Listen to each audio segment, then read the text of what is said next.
If you've got a rancher who has just started working or started grazing a new property, perhaps they're renting some land from someone and their goal is to make sure that they don't overgraze the land, but they have not got a lot of experience on this particular unit of land that they're grazing, they may want to follow the utilization over several years, keeping in mind that in drought years it's going to look a lot worse than in years where we have more moisture. But that gives them a sense of whether they've hit their stocking rate correctly, and over time then can adjust it up or down based on what they see with utilization. Hi, I'm Roger Gates. I'm a rangeland extension specialist for SDSU Extension. I'm here with Dr. Pat Johnson, range scientist, also with SDSU. We're at the Cottonwood Livestock and Range Research Station in southwest South Dakota. And Pat, we want to visit some today about utilization. What is utilization and why would somebody be interested in determining that? Well, utilization is a measure that tells us the consequence of grazing from the plant's perspective. So how much goes missing of what was produced that year. It doesn't tell us specifically anything about how much gets into the digestive tract of the animal that did the grazing. It tells us the level of removal that the plant has experienced.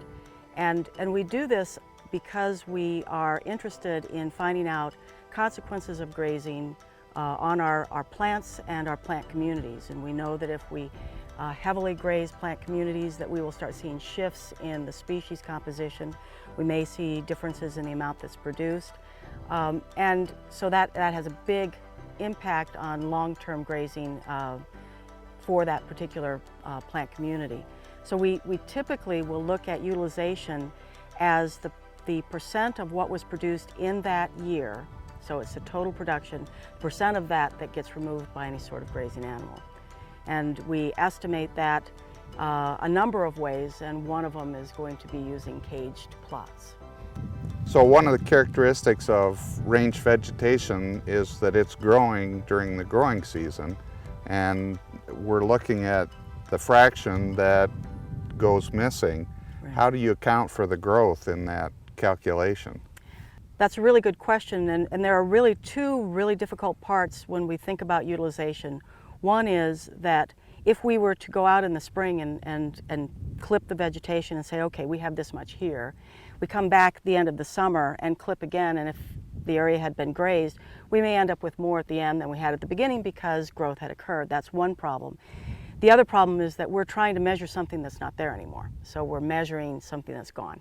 And so we've developed some methodologies to deal with that. One that we've used for decades is to put a cage on a plot at the beginning of the growing season or at the beginning of the grazing season. And then after the end of the grazing season, we can clip what's under the cage and compare that to clippings that are outside the cages. And that gives us a measure of utilization because the cage then protects the plots from grazing. We typically will use peak standing crop, which is the most standing at any point in time during the growing season, as our estimator of total production for that year. Okay, in a system where you have phases of growth, say cool season and warm season growth, the more distinct those are, maybe the less precise that estimate would be. Very likely, and if you've got a lot of ephemerals that will grow and dry up and blow away, even the cages don't prevent that entirely, then you can have some difficulties with cages when you're trying in those kinds of environments. The other thing that should be noted about cages is that this actually will create its own microenvironment. And if you leave a cage on long enough, you will find that you'll have greater production under the cage in most ecosystems than you would outside the cage, regardless of any other factors, because we have a little bit more moisture, the wind slows down. So we try to keep these cages on the plots for as short a time as feasible, given the situation you're trying to measure. What the cage is there for is to basically provide you with an estimate of production over time. And if you're doing a short 1, 2, 3 day stay in a pasture, maybe even up to a week, the production that occurs during that time period should be fairly minimal. And so it should not have a huge impact on your estimates of utilization during that time period. So what are we going to examine today? We have several techniques that we're going to look at. We're going to look at some caged plot techniques, primarily looking at how do you place the cages and what is the consequence of that, and then some quick clipping exercise. And then we'll also talk a little bit more about the before and after method of getting utilization. And then another one that uses a transect, and we measure stubble height. So that's basically where we're going to go today. Okay, so we're after a measurement of disappearance. A measurement of disappearance, that's right. Generally what we do is we will locate our sampling points with a GPS unit so that we have random locations for our plots. And so we would normally go to that point and then move this cage onto the plot, mark the plot. Our students here who are going to be helping us are Christy, Ben, and Jana. You guys want to go ahead and move that cage over onto our random plot there. We'll demonstrate putting that on, and the important part when placing a cage on a plot is to make sure that the plot is fully contained within the cage, so that any grazing animal can't kind of reach in and try to pull some of the vegetation off, so that this plot is fully protected. We also need to do some location of a plot outside the cage that will be grazed. What we typically do is at the beginning of the grazing season, we'll locate the random plot first, and don't necessarily need to locate the clipped plots until at the end of the grazing season when we come back to do all the clipping. But you can certainly do it up front, or you can wait until the end of the grazing season, whichever works best in your strategies. But what we want to do when we're locating the random plot that's outside the cage is you want to avoid this area that's about 3 meters around this cage. Cattle love to come up to these things and rub on them. And when you see a cage that's been in place for a growing season, there's almost always a pounded out area right around the cage. And that's not very indicative of the vegetation out in the pasture. So when we're locating another plot, we want to make sure that it's outside of this 3 meter window so that we're not influencing our estimate. And you can do it any number of ways. Some people randomly locate them with GPS units so that they have no specific relationship to this cage. Sometimes you may find that it's useful to randomly locate plots around this cage so you're in the same plant community. You may have just one outside, you may have multiple outside. It's all a sample size issue and how much time you have and budget you have for clipping. Our limitation really for a lot of this is how many cages we have available. We typically just don't have enough cages that we can put lots and lots of them, and so very often we'll have a small number of cages and perhaps a larger number of plots that are outside the cage that have been grazed. When we're calculating utilization using random placement of both the protected and the grazed plots, we would take the mean for all of the grazed plots and subtract that from the mean for all of the protected plots. Utilization then becomes that difference divided by our estimate of total production for the grazing season. Pat, you've described a procedure where you locate the protected plots randomly and you locate the grazed plots randomly. One of the issues with rangeland is great variability. Is there an alternative to that random placement? There is. We do a paired plot placement, and it requires quite a bit more time at the beginning. So when you're setting it up, you have to find plots that are as similar as possible, and you protect one, you leave the other one out to be grazed. And so it takes quite a bit more time, but the benefit that you get is your sample size can be quite small, much smaller than the sample size required for the random placement, because we are dealing with that variability. So why don't we go ahead and do a paired plot placement for setting this grazing study up. Great.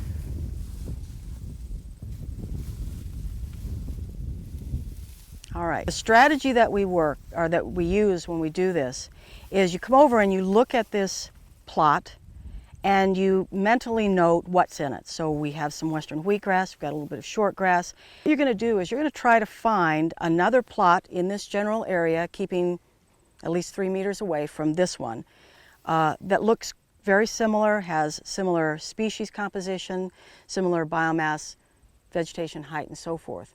And so it'll require that you get a good look at this, you find another one that you think might work, come back, move it, and so it's an iterative process until you find exactly what satisfies you as being very, very similar. The reason that we do this is that if we have a plot under a cage and a plot outside a cage, and if this particular plot has more biomass than the plot outside the cage, you would have to have no grazing animals come into this pasture, and it would appear that you have utilization because the difference would already be there.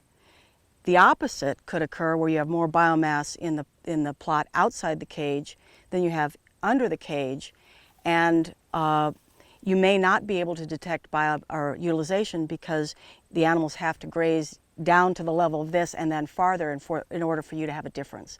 So the goal here is to make sure that we have two that are very, very similar in biomass. And so why don't we go ahead and get started with that, and if you guys could grab a couple of plot frames and some flags, and we'll go ahead and see what we can put together. So that would be the plot we would choose. So we pull that plot off. One of the keys to doing this is that we have to mark this plot, or whichever plot is not under the cage has to be marked. Another thing that we deal with, especially with livestock and especially with young livestock, is flags really attract them. They love flags and they'll eat the flags, and so pretty soon you're marking, besides attracting the animal to the plot, eventually your marking goes away. And so oftentimes what we'll do is we will get a GPS location for this, or we will, if this is the one that's outside, we will write down that it's X number of meters away from the cage to the whatever direction it is, and then we mark it with nails in the corners so that it's not an attractant. So once we've got that set up, we put nails in each of the corners that we can see, red nails, orange nails, even this lime green is really, really good. And then we pull everything off and leave it alone. And our goal is to not attract animals to our grazed plot any more than anywhere else out in this area. One of the big differences between the paired plot technique for doing utilization and the random plots is the fact that, of course, we've just paired our plots. And the value there is with the random plots, you get an average of all the plots under the cages, an average of all the plots outside the cages in terms of the biomass, and the difference then is your estimate of what went missing. For the paired plots, we do it differently. We take, for each pair, we subtract the biomass in the grazed plot from the biomass in the ungrazed plot. That creates a difference. And now what we're going to do is we're going to analyze those differences. So utilization then is going to be the average of the differences divided by the production times 100, which would give us % utilization. Okay, when you're selecting grazed and ungrazed plot locations, the most straightforward approach is to use a completely random approach for both the protected and the grazed plots. The difficulty of that is the variability that's inherent in rangeland systems. And so it really takes a large number of samples to get the kind of precision that you need to actually have some confidence that you've estimated utilization with any kind of accuracy. The alternative approach is to locate the protected plots at random and then select a paired plot that has very similar characteristics. That reduces the variability in that estimate of utilization, and you can probably get the same level of precision with a smaller number of samples. Pat, let's presume that we've reached the end of the grazing season. We want an estimate of utilization. What happens now? All right. One of the things that you have to decide up front is whether you're going to simply get a total clip, so you're just looking for forage, total forage, or whether you're going to be clipping by species. Very often it's most important to just get a total of the amount of forage that's available, still left in the plot outside, as well as the one that's under the cage. And in that case, it's really simple to use electric clippers. You don't have to spend a lot of time. It goes very, very quickly, and so you can do quite a few plots. If you have to do it by hand, if you're clipping out individual species, then you would go more for a pair of clippers. Everybody has their favorite kind. This is mine, but then you would use a pair of hand clippers to clip individual species so that you get exactly what you want. But make sure you know what you want up front. If it's total forage remaining, then this is probably a really good way to go. But if you really do need to know what the different species are, if your goal is in knowing whether or not they're making some different selection choices, then you might need to do it by species. We went to a lot of trouble to choose this plot. This happens to be one of our paired plots, and so we want to make sure that we have it exactly in the right spot. You want to also make sure that what you're clipping is actually rooted in the plot. We typically do it rooted in as opposed to what's hanging in. So you can see that the plot frame has smashed down some of the vegetation that was inside. You want to kind of lift the frame up and pull all that in, and anything that's rooted outside is outside the plot. And then you just use the electric clippers. Usually when we're using electric clippers, it's best if only one person has their hands in the plot. Probably stop every once in a while and put it in the bag. If you were doing a biomass study, you would not typically gather everything up together, including standing dead and litter. In this case, we can sort between them because we have standing dead and litter here, we have standing dead and litter over there, and anything that gets removed is missing from the plant community. So you really have to be cognizant of what your objectives are. If that litter is going to create a problem for you, you do not collect it. Okay, before we move on to the next plot, I think it's important that we make a couple of comments about what we put on these bags. A lot of times people think they're going to remember what they did when they were out there in the summer, and so they put a minimal amount of information on the bag, and then when they get back in the winter and they're drying and weighing the bags, suddenly they don't really remember the date that they were out there. They don't remember which pasture this particular plot was in. And so to avoid that, it's really critical that you put some very important information on the bag. One piece of information tells you what kind of a study you're doing. You may be doing different studies, collecting samples in bags in a similar fashion. So if this is your utilization study, you would write on the bag utilization study. Date is absolutely critical, including the year. This is 27 grazed, and that one over there would be 27 ungrazed. We've been using these onion bags. They are great for storing our samples.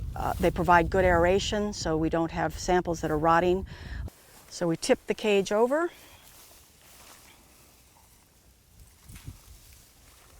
And we do exactly the same thing, but this time on your bag, you're going to write that this is the ungrazed. Pat, we've demonstrated a technique to measure utilization that really applies to the whole grazing season. If we're just grazing during an abbreviated part of the season in some of the more intensive rotational systems, what alternatives could we use for sampling? One of the simplest ways to deal with that, especially if you're dealing with a system where it's a very short time period between when the cattle go into, or whatever livestock go into a pasture and they come out, 1 or 2 days up to about a week, where growth is not a big factor, or if you're doing grazing during the non-growing season, fall, winter, then you can do something that is called before and after grazing. It's very, very simple. You would come out just before the animals go into the pasture, and you would clip a series of plots in order to get an estimate of what is there at that point in time. As soon as the animals come out of that pasture, you would go back and clip in the same pasture to get another sample of what remains. The difference then is utilization. It's a real problem for us to be able to actually get a good estimate of production. Production is one of those measures that is difficult to get because plants, during the growing season, plants are growing, and as they're growing, they're losing vegetation, either because something is grazing it or their leaves are falling off. Plants that are ephemeral may grow in the spring, dry up, blow away, and so we have growth occurring while we have losses occurring. And so to get at total biomass, you have to sample many times. And usually for our purposes, we can't do that, so we typically will use something called peak standing crop as our best estimate of the total production. And in that, basically what you're doing is you are estimating the biomass, the ungrazed biomass, when it is represented by the greatest mass during the growing season. Most people are pretty aware of when that occurs in their system, where you've got the most standing at any one point in time. If our grazing, there are two situations, either a short grazing period or grazing during the non-growing period. We can use just a simple before and after. And so if the period of growth, say 3 or 4 days during the growing season, doesn't contribute a substantial amount to the accumulation of biomass, we can simply measure standing crop before they start grazing and after they have completed the grazing, and the difference then is an estimate of disappearance. We still have to have some estimate of total production for the season to truly define utilization.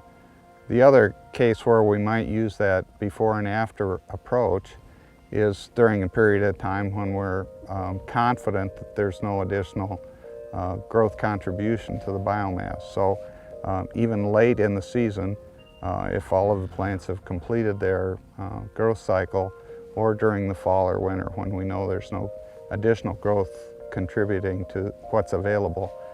Yeah, why don't you go ahead and everybody can take a flag. We got one.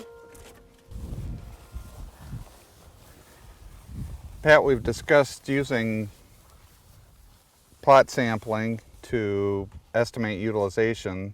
There are some simpler approaches. Tell us about using just a height measurement. Sure, there's a technique called stubble height method, and it's basically getting at residual height.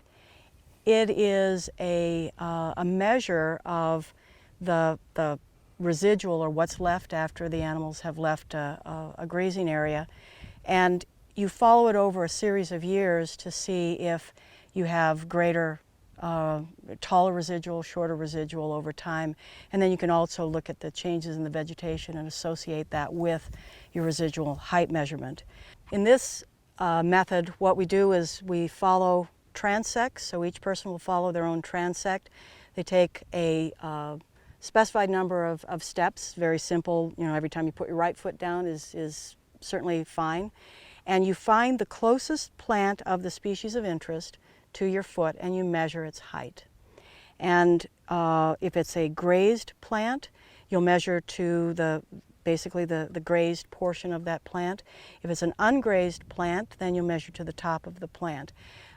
Generally speaking, we have to be a little concerned with plants that sometimes don't flower. And a perfect example is our western wheatgrass in this region. We'll find one or two of many, maybe one or two out of 200 or 300 that will actually have a flower on it. And when it does flower, it's quite a bit taller than the vegetative plant gets. You can also run into problems if you're using bunch grasses, which have a bunch at the base, a leafy bunch with a few stems sticking up out of it. And so if you're ever going to sample in that situation, you have to make a decision. Do we measure the height of the vegetation of the leaves in the base, or do we measure the height of this reproductive stem, which will be quite a bit taller typically than the leaves in the bunch. So those decisions are made before you come out in the field and are made based on what it is you're trying to find.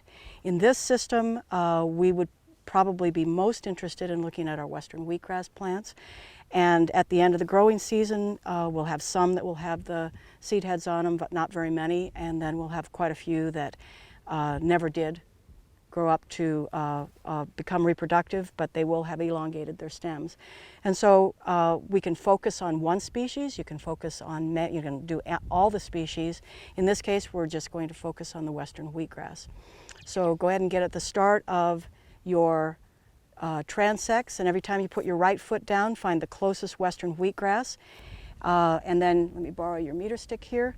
You'll just measure that plant from the base up to the tallest part of that plant, in this case 30 centimeters, and then go ahead and take the next pace and get the next closest. You'll measure the grazed and the ungrazed the same, since for western wheatgrass at least we have elongated stems and no basal vegetation to deal with.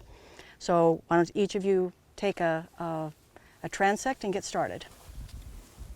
We have 3 transects running here at a time. Each one of these grad students is going to pick up 50 measurements of residual height.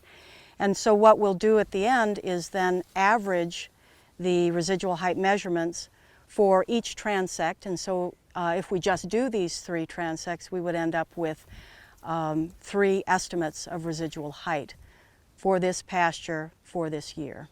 Just looking at the stubble height is that you have, in a dry year, your stubble heights are going to be very short. And even if you had no grazing, you go out and measure every plant, nothing's been grazed, your stubble height is going to be fairly short, and may actually be shorter in a dry year with no grazing than you could actually get in a wet year with grazing, because the plants will have grown taller, the animals will have taken the top off, and may still leave stubble that's quite a bit taller. A 1-year estimate of utilization can be very misleading. So if you were to go out and estimate utilization in a very wet year, and you've got a certain number of animals on a pasture, and every year you put the same number of animals on that pasture, in a wet year your utilization level may seem very light. But you come again to a dry year and that utilization level may actually seem fairly severe. And so if you were making a decision based on the wet year, you'd think, maybe I should put more animals on. If you were making the decision in a dry year, you might think that you should remove some animals or reduce the stocking rate.